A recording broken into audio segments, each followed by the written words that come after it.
우리 집 재건축할 때 그 높이나 규모 같은 거 도대체 누가 어떻게 정하는 걸까요? 이게 그냥 건물 하나 새로 짓는 문제가 아니잖아요. 우리 삶의 터전, 그리고 우리 동네의 미래가 걸린 아주 중요한 일이죠. 그래서 오늘은요, 지자체, 조합, 그리고 우리 주민들이 다 함께 만들어가는 이 재건축 결정 과정 그 4단계를 제가 아주 알기 쉽게 쫙 설명해 드릴게요. 네, 모든 이야기의 핵심은 바로 이 질문에서부터 시작됩니다. 우리 아파트를 얼마나 높게 또 얼마나 넓게 지을 수 있을지 그 최종 결정권자는 과연 누구일까요? 근데 놀랍게도 말이죠. 정답이 딱 한 군데가 아니에요. 뭐 어떤 기관이요? 이 사람이요? 이렇게 딱 떨어지는 게 아니라는 거죠. 여러 주체가 아주 긴밀하게 협력해서 만들어가는 하나의 과정, 바로 그겁니다. 자, 근데 이 과정을 제대로 이해하려면 우리가 꼭 알아야 할 핵심 단어가 하나 있어요. 바로 용적률입니다. 이게 좀 어렵게 들릴 수도 있는데 사실 원리는 아주 간단해요. 건물이 들어선 땅 면적에 비해서 건물 각 층의 바닥 면적을 전부 합친 총 면적이 얼마나 되느냐, 이걸 나타내는 비율이거든요.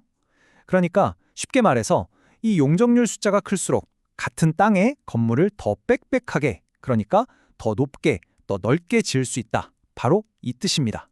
우리가 바로 이 4단계 여정을 쭉 따라가 볼 건데요. 이걸 비유하자면 이래요. 정부가 커다란 운동장의 규칙을 딱 정해주는 거예요. 이 선은 넘지 마세요 하고요.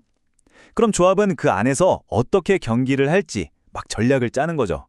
그리고 제일 중요한 건 선순위 주민들이 우리는 이 전략으로 뛸래요 하고 직접 선택하는 겁니다. 마지막으로 정부가 오케이 그 전략 승인 하고 도장을 찍어주는 아주 체계적인 협업 과정인 셈이죠. 자, 그럼 그 여정의 첫 단계로 한번 가볼까요? 자, 이야기의 제1막입니다. 바로 관할 지자체가 아까 말씀드린 그 재건축이라는 큰 경기의 기본적인 룰, 그러니까 운동장의 크기랑 한계를 정하는 바로 그 단계입니다. 네, 지금 보시는 이 그림이 그 첫 단계를 아주 잘 보여주고 있어요. 관할 시청이나 구청 같은 지자체가 먼저 정비계획이라는 이름으로 큰 그림을 짠 하고 발표하는 거죠. 이게 뭐냐면 이 재건축 프로젝트가 절대 넘어서는 안 되는 일종의 최대 한계선을 설정하는 과정이라고 보시면 됩니다. 좀 더 구체적으로 들어가 보면요. 지자체가 하는 일은 바로 최대 용적률, 그러니까 건물을 얼마나 빽빽하게 지을 수 있는지, 그리고 건물의 최고 높이를 정하는 거예요.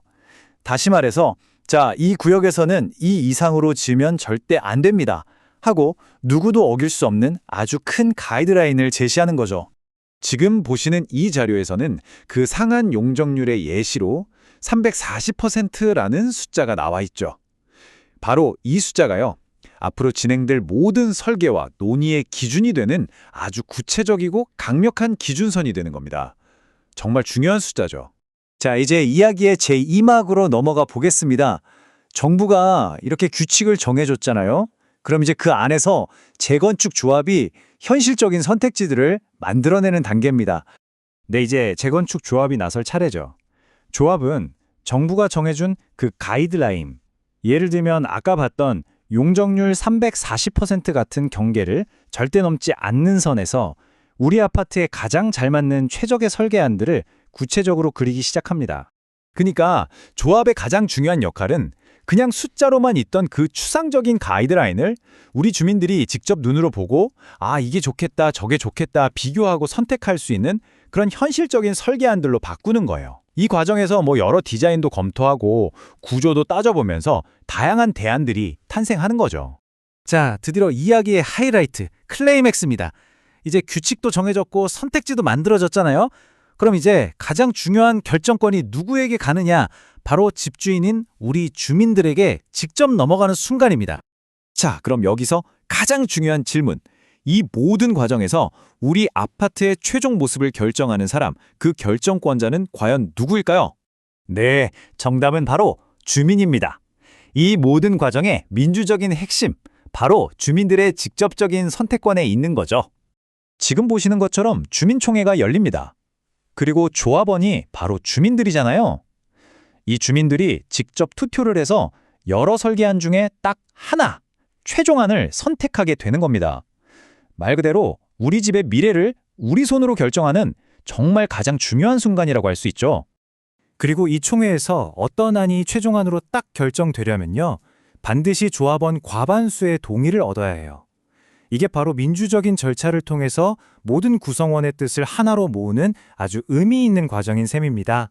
자, 이제 이야기의 대단원, 마지막 사막입니다. 주민들의 선택이 드디어 공식적인 효력을 갖게 되는 최종 확인 도장을 받는 단계라고 할 수 있는데요. 바로 주민의 선택과 정부의 약속이 만나서 마지막으로 악수를 하는 그런 시간이죠. 이렇게 주민들의 투표로 딱 결정된 최종 계획안은요, 다시 맨 처음에 규칙을 만들었던 그 지자체로 돌아가게 됩니다. 이걸 보면 정부에서 시작해서 주민을 거쳐서 다시 정부로 돌아오는 일종의 협업의 순환고리가 완성되는 거라고 볼 수 있겠네요. 그럼 지자체는 뭘 하느냐? 주민들이 선택한 이 계획안이 자기들이 처음에 제시했던 가이드라인이나 다른 법에 어긋나지는 않는지 최종적으로 검토를 합니다. 그리고 이상이 없으면 사업 시행 계획 인가라는 공식 승인을 딱 내주는 거죠. 이게 바로 주민들의 집단적인 결정을 국가가 공식적으로 인정해주는 마지막 행정 절차라고 할 수 있습니다. 자, 어떠세요? 이렇게 전체 과정을 한눈에 보니까 그림이 훨씬 명확해지지 않나요?